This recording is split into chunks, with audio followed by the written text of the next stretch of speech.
Klein wakes up in a strange room with blood on his hands, a gun on the table, and a hole in his head. He's completely confused. As vague memories begin to flash through his mind, the hole in his head starts to regenerate. He remembers his past life as Joe Mingru on Earth, but now he also holds the memories of another man, Klein Moretti. From what he can piece together, he's now in Klein Moretti's body, a jobless history graduate living in the city of Tingen. Hoping for answers, Klein checks the man's journal and discovers that a month ago, Klein met with someone named Welsh McGovern, and together they began decoding an ancient book that belonged to the Antigonus family. Though Klein doesn't know much about them, he senses they are significant. The journal is filled with cryptic phrases like Black Emperor and Tudor Kingdom, but then the entries stop abruptly. That, combined with the presence of the gun, paints a grim picture. Just then, the journal flips open on its own, revealing a chilling final entry. Everyone is going to die, including me. This convinces Klein that the original man must have discovered a terrifying secret that led to his death. Before he can think further, Klein's little sister, Melissa Moretti, knocks on the door. He can't let her see the blood-soaked room, so he quickly shuts the journal and starts cleaning. When Melissa enters, she's confused by the mess, books stacked everywhere, and asks if he stayed up reading all night. Klein lies, saying he was just organizing. He tries to hide the gun in a drawer, but he does it clumsily, making a loud thud. Melissa hears it and asks what the noise was. Panicking, Klein pulls out a broken pocket watch as a cover. Silently, Melissa takes it and begins fixing it for him. Despite her cold demeanor, her small gesture shows she still cares. After she leaves, Klein finishes wiping away the blood. Though his memories remain scattered, it's clear that the ancient notebook is connected to everything. But now he wonders, how did he even end up in this world? In his former life, Joe Mingru was just an ordinary man, struggling and dissatisfied. One day, fed up with everything, he performed a luck ritual he found online to try and change his fate. Somehow, it worked and transported him into this new body and world. A few minutes later, Melissa, now dressed for school, gives him a plate of bread and reminds him to buy more from the bakery. She also promises to make a special meal for him that evening, knowing he's been trying to find a job. But Klein doesn't plan on staying long. He wants to perform the ritual again, hoping it might send him back to his original world. For now, he heads to the bakery. While shopping, he gets a strange feeling, as if someone is watching him. After buying the bread, he walks through the city, which appears normal, aside from the eerie, blood-red moon that appears at night. Along the way, he spots some men playing the card game Landlord, something that also existed on Earth. History books here say the game was invented by Rosel Gustav 100 years ago. Not only that, but Gustav is credited with inventing tarot reading, steam engines, and even sailboats, massively advancing this world's technology. Realizing all this, Klein concludes, Rosel Gustav might have been a transmigrator too, just like him. At first, Klein feels a bit relieved. If Rosel Gustav was also a transmigrator, then he might not be alone in this world. But that relief doesn't last. Suddenly, he's startled by a creepy clown and instinctively reaches for his gun. To be fair, the clown is unsettling, so his reaction is understandable. However, that strange feeling of being watched creeps in again, prompting Klein to quickly walk away. Convinced he's being followed, Klein ducks into a nearby tent to lose his pursuer. As it turns out, the tent belongs to a fortune teller. Since he's her first customer of the day, she offers a free tarot reading. Intrigued, Klein agrees and asks her to reveal his past, present, and future. When asked which he'd like to see first, he chooses the present. The card she flips over is the Fool, the Zero card, symbolizing new beginnings. But before she can explain, Klein senses the follower getting closer, so he quickly leaves the tent. Moments later, a man walks in asking for Klein, but by then, he's already gone. Later that day, Klein returns home, ready to attempt the luck enhancement ritual once more, hoping it might send him back to his original world. He prepares talismans and wraps them around pieces of bread, placing them in the four corners of the room. Then, he begins the ritual by chanting Celestial Worthy 4 times. At first, nothing happens, but suddenly, he's overwhelmed by a splitting headache, as if his body is being torn apart. When the pain subsides, Klein finds himself floating in a strange void, filled with swirling red and blue lights. The lights converge and suddenly summon 2 strangers, a young woman named Audrey Hall and a man named Alger Wilson. Both are confused, but from their perspective, Klein appears almost godlike. Audrey politely asks if this divine realm belongs to him. Klein is clueless, but the moment he thinks about a shrine, one forms from the surrounding gray fog. It seems that he has control over this realm, specifically over the mysterious gray fog. Alger then asks Klein who he is. It's a simple question, but Klein hasn't had time to truly reflect. Is he still Joe Mingru, or has he fully become Klein Moretti? After a moment of thought, he decides to embrace a new identity and introduces himself as the Fool. Alger asks if there's a reason they were summoned. Though the summoning was accidental, Klein plays along with his new persona and says it was an experiment. Neither of them questions it. Curious, Audrey asks if they may leave now since he doesn't seem to need anything from them. Klein reassures her that they are free to go, and she seems to enjoy the mysterious experience. She then asks Klein how to become a Beyonder. He has no idea what that means, but can't admit that, so he tells her to ask Alger instead. Alger, still wary of Klein, is amazed that Audrey, who sounds like a noble from Backland, and he himself, who was far out at sea, were both summoned here, something that would take tremendous power. Putting that aside, he explains that people can become Beyonders by joining the Church of the Evernight Goddess or other similar churches. Though it's rare to rise to that level, it is possible. Audrey appreciates the info, but doesn't want to lose her freedom by joining a church. She asks if there's another way. In response, Alger reveals he has 2 sequence 9 potions, something that shocks Audrey because of their rarity and surprises Klein because he doesn't even know what they are. When Audrey asks which potions he has, Alger replies, the sailor and the audience. The latter grants keen perception and observation skills. They soon reach an agreement, and Audrey asks Klein to act as a witness to their pact. He accepts. Before they leave, Audrey makes one final request. She asks if Klein can host more gatherings like this. Alger agrees, now viewing Klein as a powerful benefactor worth following. Klein hesitates to agree to the meeting request. The more he interacts with the others, the higher the chance they'll realize he's not truly powerful. Still, he needs information about the mystical realm, so he agrees and tells them their gatherings will be held every Monday at 3 p.m. With that settled, Audrey suggests they use code names instead of their real names. Since Klein had named himself the Fool, Audrey chooses Justice, and Alger decides to go by the Hanged Man. Suddenly, in the real world, there's a knock on Klein's door. The noise breaks his concentration, and he struggles to keep the gray fog realm stable. Forced to end the gathering, he dismisses everyone and returns to his body. Back in reality, Klein quickly hides his blood-stained journal and shoves the gun into the stove. When he peeks through the keyhole, he sees an inspector at the door. He ruffles his hair and pretends to have just woken from a nap before answering. The man introduces himself as Leonard Mitchell, an officer from the Nighthawks, and barges in without waiting. He's accompanied by his partner Dunn Smith. They question Klein about Welsh McGovern and Naya, who were both found dead from apparent suicides the previous day, the same day Klein shot himself. Of course, he can't exactly admit that. Trying to play dumb, Klein claims he doesn't remember anything. But Leonard has already found his journal, and its final entry, "Everyone will die," clearly raises suspicion. Leonard demands to know what it means, but Klein simply says he doesn't remember. Dunn then informs Klein that they have evidence placing him at the McGovern Manor, and that a gun went missing that night. When asked about it, Klein admits he hid the gun in the stove. Since he's already telling the truth, he goes on to explain that he woke up this morning after surviving a suicide attempt, but his memory of the event is mostly gone. Naturally, he leaves out the fact that he's a transmigrator. Strangely, Dunn believes him. The story matches his own deductions. Still, protocol requires confirmation, so they decide to take Klein to a psychic for verification. Klein panics at the idea that his memories from Earth might be discovered, but he has no choice. As they escort him to a carriage, Dunn briefly gets distracted by a child. Klein uses the opportunity to flee through a back alley. He runs as fast as he can, but suddenly, time freezes and the world around him begins to float. Realizing a Beyonder is nearby, Klein tries to escape in another direction, but the road itself rises to block him. The entire terrain shifts to trap him. Just in time, Klein squeezes through a narrow gap and reaches the main road. He jumps into the first carriage he sees and tells the driver to take him to the port. The carriage moves, and for a moment, he thinks he's safe, until he realizes the driver is none other than Dunn Smith. Klein wakes up again, this time at his desk, and hears his door creak open. At the end of the hallway, Dunn stands silently. The eerie atmosphere confirms for Klein that Dunn is likely a Beyonder. But he's not alone. A woman suddenly grabs Klein's head, pulling his consciousness into a dreamscape.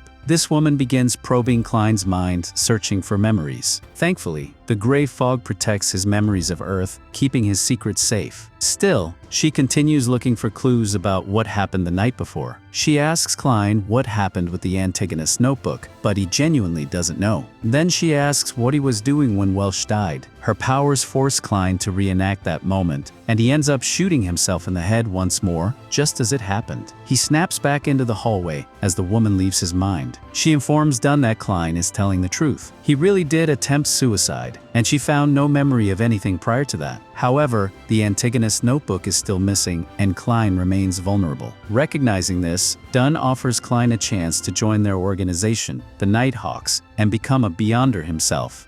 The next day, Klein walks down the street, holding a card for a tavern in the city. He remembers Dunn's instructions. If you want to join us, go find someone named right at the Hound Tavern. Thinking that joining Dunn's Nighthawks would be good cover, Klein heads there. Inside, the tavern is chaotic, full of straw betting, rough men, and brawling. Klein looks completely out of place, almost baby-faced compared to the others. One man nearly picks a fight with him, but Klein avoids it and finds Wright, who isn't too happy to see him. When Klein explains that Dunn sent him, Wright simply says, "Follow me," and leads him into an elevator that descends into the secret underground base of the Blackthorn Security Company. There, Klein meets Roseanne, the sleepy receptionist, who tells him she's been expecting him. She leads him downstairs, where they briefly meet a quiet girl named Royale, a strange man named Fry, who's experimenting on humans, and another man named Kenley. Eventually, Roseanne stops in front of a large door and asks Klein to go in alone. She's too scared of the captain, despite saying he's actually kind. Klein enters and finds Dunn waiting inside. Dunn hands him the official paperwork for joining Team 7,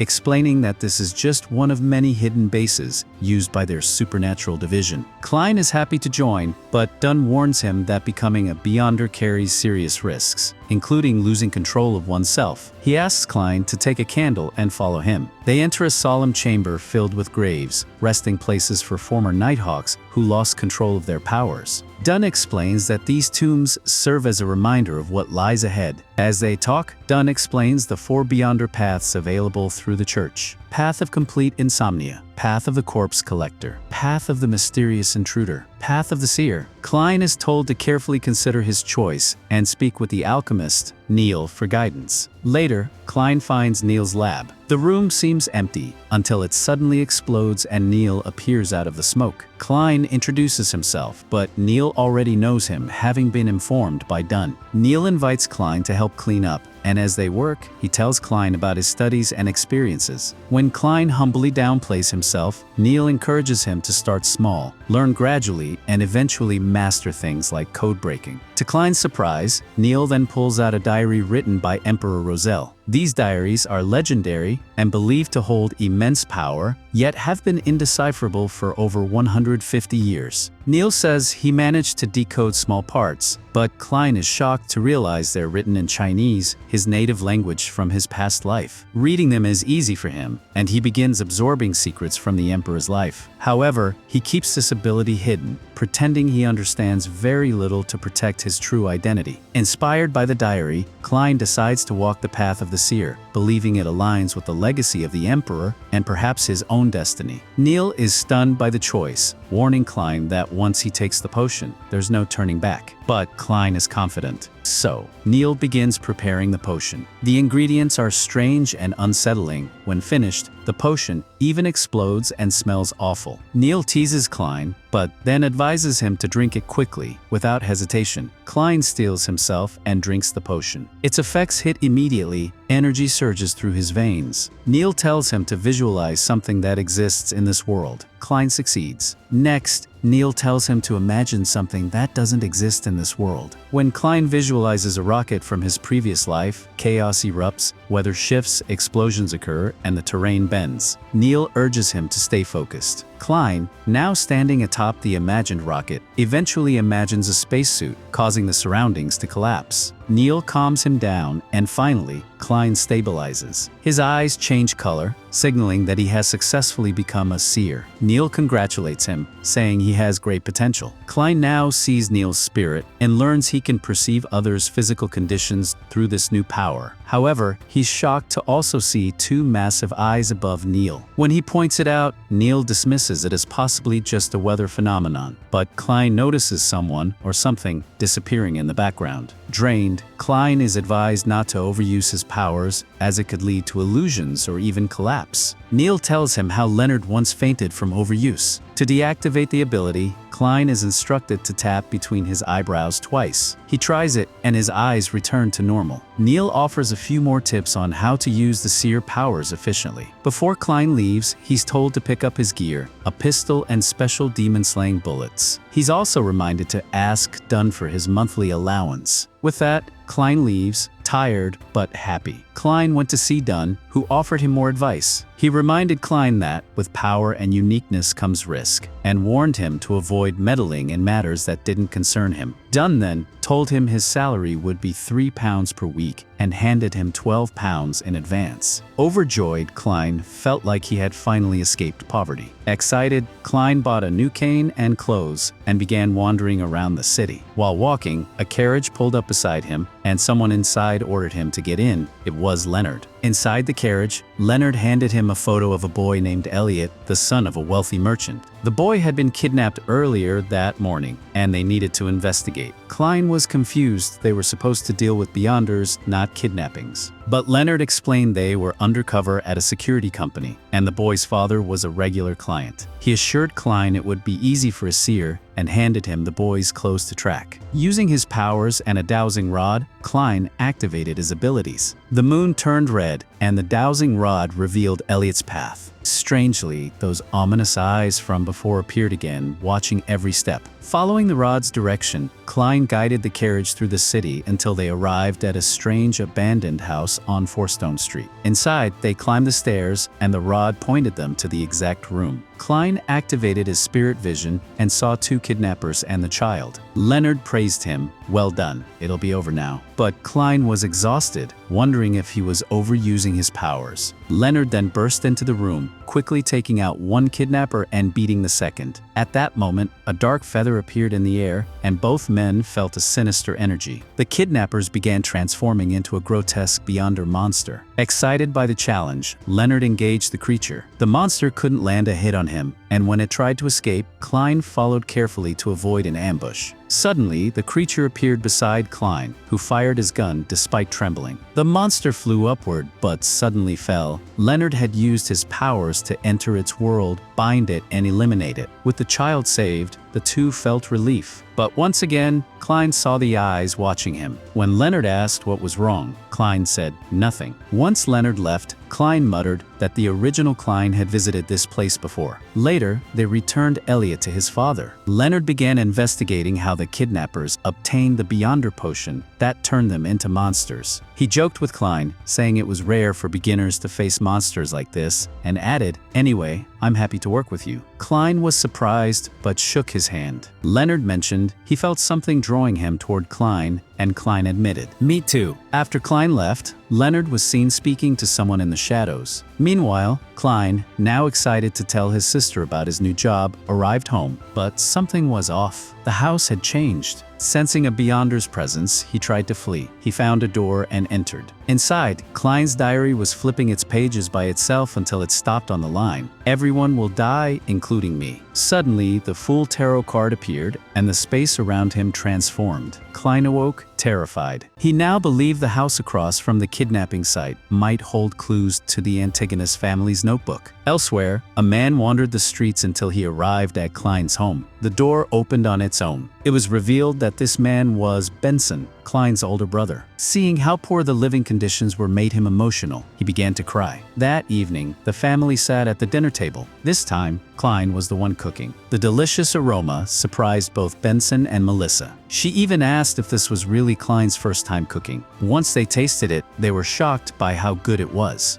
Benson then gave Klein a gift, a stylish suit. At first, Klein protested, saying it must have been expensive. But Melissa explained that Benson had been saving for a long time. When Klein tried it on, it fit perfectly. The two siblings were amazed. Grateful, Klein thanked them. For a brief moment, he remembered their parents. But Benson simply smiled and said, "We're family. You don't need to thank us."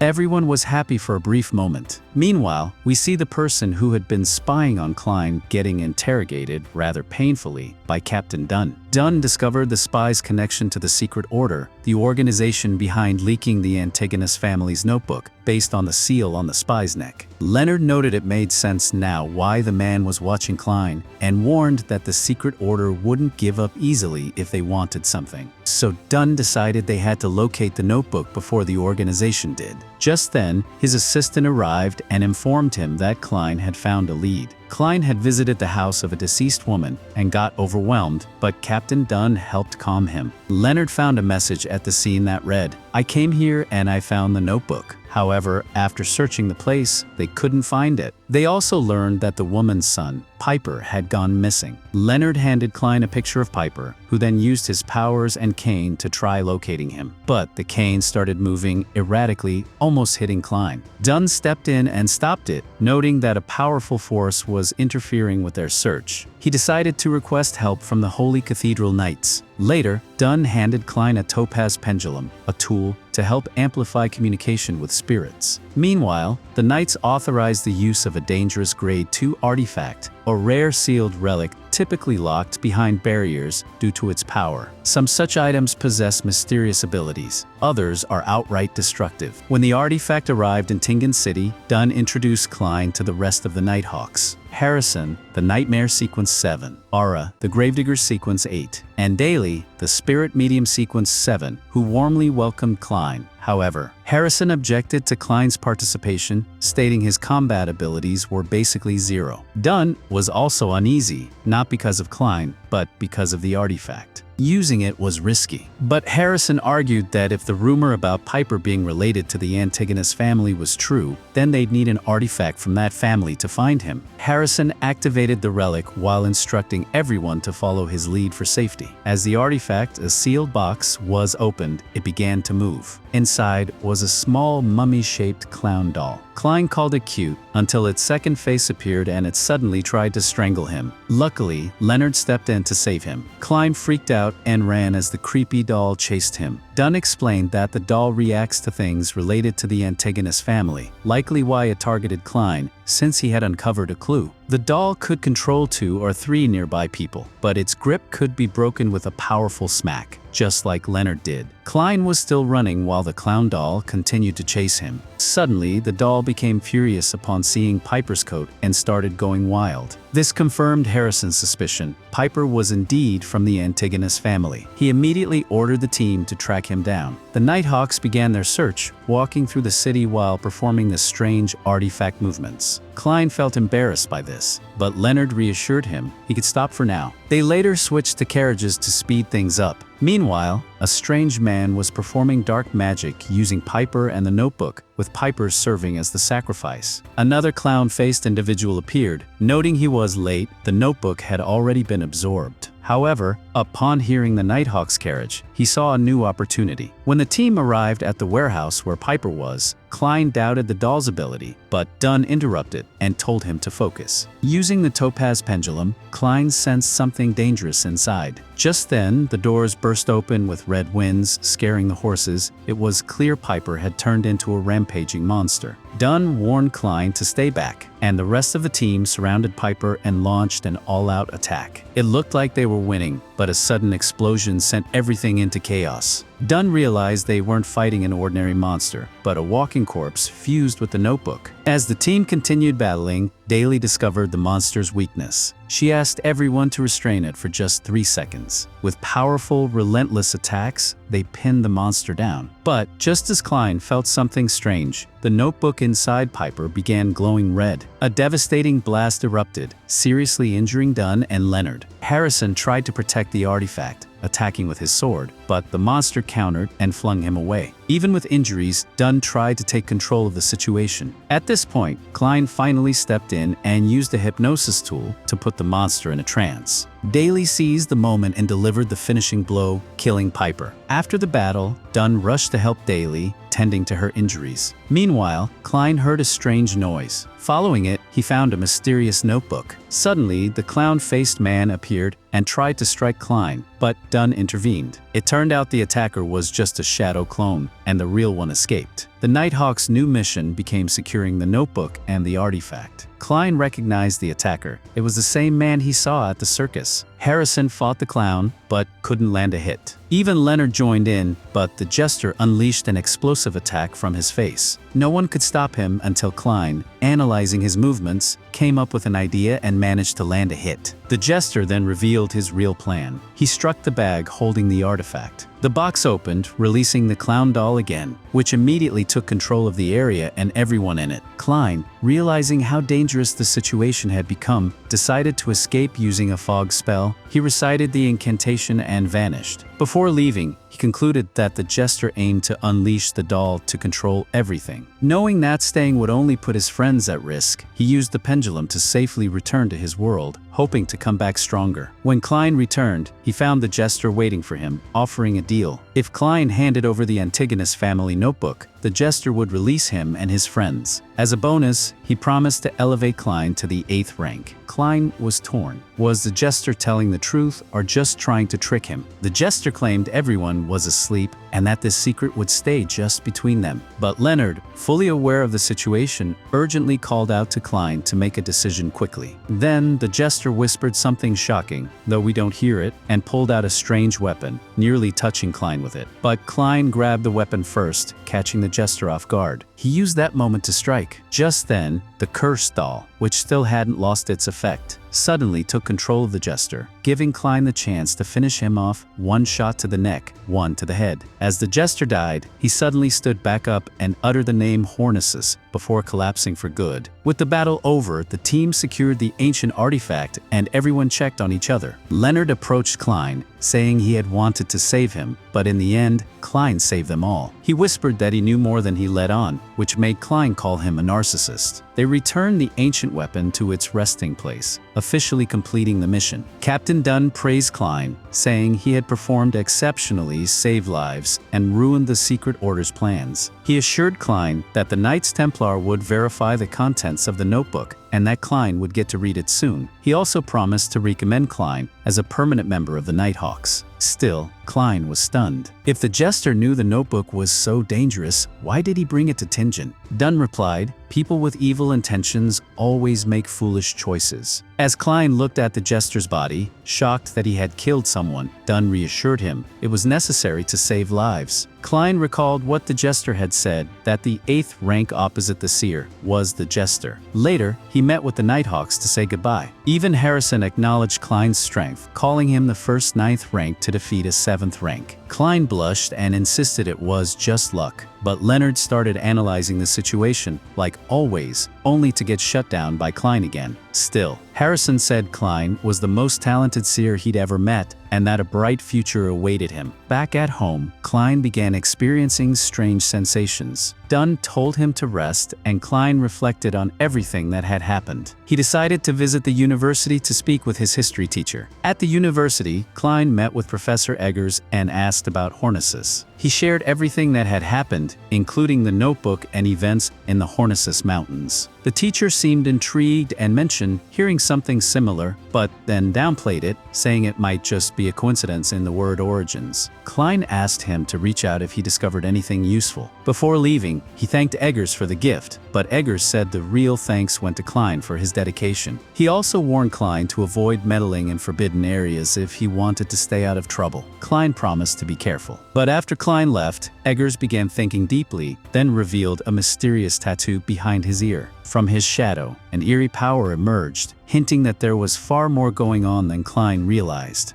On a dark night, a mysterious man was torturing his servant for failing to retrieve and decipher the Antigonus family's notebook. The The servant, who worked for the Aurora Society, begged for his life, explaining that the notebook looked ordinary due to protective magic. He had sacrificed many people trying to decode it, but all died, and the cipher ended up in the hands of the Nighthawks. Enraged, the master was about to cut out his servant's tongue and kill him, but the servant quickly revealed that one of the sacrifices, Klein, was still alive and could be useful. This earned him one last chance, but with a warning, failure would lead to a brutal death. Meanwhile, Klein headed to the Nighthawk headquarters, where Mr. Neal was teaching him ritual magic to improve his abilities as a seer. Neal warned that someone of Klein's level should never perform rituals alone, especially not seeking help from the darkness, or risk falling into the abyss. Neal demonstrated by preparing a ritual, lighting candles, and drawing boundaries while chanting. Klein expected something grand, but was dumbfounded when Neal casually asked the spirits for help in repaying a 30-pound debt. When Klein confronted him, Neal laughed and took him outside, showing him a wallet on the ground. Klein suspected foul play, but Neal explained that ritual magic is pure and harmless. When the wallet's wealthy owner arrived, Neal returned it and received a 30-pound reward, leaving Klein astonished. Later, Klein reflected on Emperor Rosel's journals, pondering how to properly digest the potion and act like his Beyonder class. His thoughts were interrupted when a girl named Angelica approached with a flyer for the city's divination club. Seeing a chance to better play the role of a seer, Klein joined. There, a diviner named Glacis predicted that Klein wouldn't return to his destination soon, but might in the distant future. When Glacis began coughing heavily, Klein examined his aura and advised him to see a doctor. Glacis, surprised, asked if Klein was a doctor, but Klein revealed he was a seer. Angelica then mentioned that their best diviner, Vincent, had predicted the appearance of a great seer, piquing Klein's curiosity. She led him to Vincent's lecture on mirrors. Observing from the door, Klein noticed Vincent using white magic and appearing harmless. As the class ended, Vincent gave a girl a gift, and when she passed by Klein, he felt an ominous sensation, but dismissed it. Introducing himself to Vincent, Klein received a fortune reading that left Vincent impressed. He advised Klein to leverage family and social gatherings to achieve his goals, leaving Klein deep in thought. Grateful yet shocked by the session's price, Klein was relieved it was free this time. Returning home, Klein started deciphering Vincent's advice, contemplating how to use the Grey Fog world and its residents to return home. He began planning rituals aimed at himself. Just then, a noise at the door interrupted him. He burned his notes and found his sister Melissa had sent a handmade turtle doll to remind him to relax. When Klein accidentally mistook it for a turtle, it was supposed to be a human, he unintentionally insulted her. Later, Melissa invited Klein to her friend's birthday feast. Remembering Vincent's advice about family gatherings, Klein decided to go. Afterwards, he summoned his special world again, calling upon the hangman and justice, using his seer powers to glimpse their truths. He congratulated Audrey on becoming a spectator and observed their unique symbols, representing their Beyonder classes, though some symbols appeared incomplete and held dual meanings. Klein allowed the two to speak freely, and Miss Justice remembered she had 3 questions to ask. First, she asked about the role of the spectator. The hanged man explained that spectators always stay in the background, observing without taking the spotlight, and that controlling one's emotions is key to embodying the potion. However, Klein corrected him, adding that acting and digesting the potion are crucial, which surprised the hanged man, who thanked Klein for the insight. Next, Miss Justice asked what would happen if an animal drank the potion, revealing that her dog had accidentally ingested some. The hanged man replied that if the dog didn't die or become a monster, it might have become a Beyonder animal. Finally, she complained about her father's troubles and the failing government. Klein suggested holding an open exam for nobles and commoners alike to find skilled people for government positions. His advice surprised them both, and they thanked him. Klein then told them this free advice was a down payment for what he wanted. He asked them to gather the Roselle journals for him. This shocked the hanged man, who wondered how Klein knew about them. Klein also requested they cast a luck-improving spell on him every Sunday, which they agreed to. When Miss Justice asked about the spell, Klein told them, leaving the hanged man stunned, as no one should have known that incantation. This deepened their respect and submission toward Klein. After ending the meeting, Klein returned home, noting that Sunday was his day off and he could handle any surprises. From his window, he saw his siblings Benson and Melissa pondering if he could slowly reveal his beyonder identity to them. The day passed peacefully, and soon it was time for Melissa's friend's birthday party. At the party, Klein discovered the friend's sister was Selena, the girl he saw at Vincent's class. But she didn't recognize him. She even complimented his looks, while her sister Elizabeth, who worked at Vincent's place, also chatted with him. Suddenly, Alger's voice echoed in Klein's head, performing the Sunday ritual as requested, but Klein ignored it and continued enjoying the party. While fetching food,